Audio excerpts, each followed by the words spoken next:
कहते हैं जब हालात हाथ से निकलने लगे तो सबसे पहले फोन उठता है और आज साउथ एशिया में कुछ ऐसा ही होता दिख रहा। बांग्लादेश में बढ़ती हिंसा, अराजकता और भारत विरोधी माहौल के बीच एक खबर ने सबका ध्यान खींच लिया है। भारत और बांग्लादेश के सेना प्रमुख सीधे संपर्क में हैं। बांग्लादेशी सेना प्रमुख ने खुद भारतीय सेना प्रमुख जनरल उपेंद्र द्विवेदी से बात की है। ऐसे में सवाल खड़ा हो गया कि क्या हालात वाकई इतने बिगड़ चुके हैं? क्या बांग्लादेश की अंतरिम सरकार स्थिति संभालने में नाकाम हो रही और क्या भारत अब किसी बड़े एक्शन की तैयारी में है? दरअसल CNN न्यूज 18 के सूत्रों के हवाले से मिली जानकारी के मुताबिक भारत और बांग्लादेश के सेना प्रमुखों के बीच डायरेक्ट कम्युनिकेशन चैनल एक्टिव हो चुका है। इस बातचीत का मकसद साफ है, सीमा पर हालात काबू में रहे, किसी भी तरह की गलतफहमी या उकसावे से बचा जाए और हालात हाथ से निकलने से पहले नियंत्रण में रखे जाए। सूत्र ये भी बताते हैं कि बांग्लादेश के सेना प्रमुख जनरल वकर उर जमान ने भारतीय सेना प्रमुख को भरोसा दिलाया कि बांग्लादेश में मौजूदा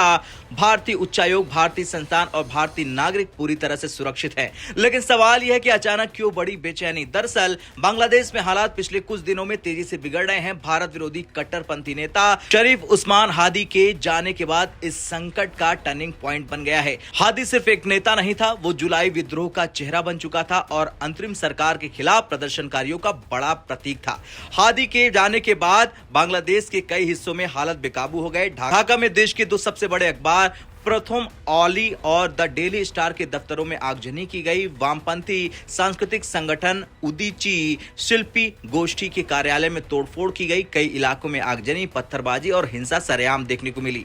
इतना ही नहीं, शनिवार तड़के लक्ष्मीपुर सदर उपजिला में बीएनपी नेता के घर में आग लगा दी गई। ये घटनाएं बताती हैं कि बांग्लादेश में कानून व्यवस्था कितनी कमजोर हो चुकी है। इस पूरे संकट के बीच भारत की सबसे बड़ी चिंता है कि बांग्लादेश में हिंदू अल्पसंख्यकों की सुरक्षा, जहां एक हिंदू युवक को इश्निंदा के झूठे आरोप में भीड़ के हवाले कर दिया गया था। पहले उसे पीटा गया, फिर पेड़ से बांध दिया गया। बाद में जांच में सामने आया कि आरोप पूरी तरह झूठे थे। पुलिस ने उसे हिरासत में लिया था, लेकिन फिर भीड़ को सौंप दिया गया। यह घटना भारत बांग्लादेश रिश्तों के लिए एक बड़ा रेड फ्लैग बन गई। मोहम्मद यूनुस के नेतृत्व वाली बांग्लादेश की अंतरिम सरकार अब चारों तरफ से घिरती नजर आ रही। एक तरफ सड़कों पर हिंसा, दूसरी तरफ कट्टरपंथी दबाव और तीसरी तरफ भारत जैसी ताकतवर पड़ोसी की नाराजगी। भारत लगातार कह रहा है कि वो बांग्लादेश की स्थिरता का समर्थन करता है, लेकिन अल्पसंख्यकों और भारतीय संस्थानों की सुरक्षा पर कोई समझौता नहीं होगा। इसी कड़ी में भारत ने नई दिल्ली में बांग्लादेश के उच्चायुक्त मोहम्मद रियाज हमीदुल्लाह को तलब किया। विदेश मंत्रालय ने खुले शब्दों में कहा कि भारतीय उच्चायोग को मिल रही धमकियां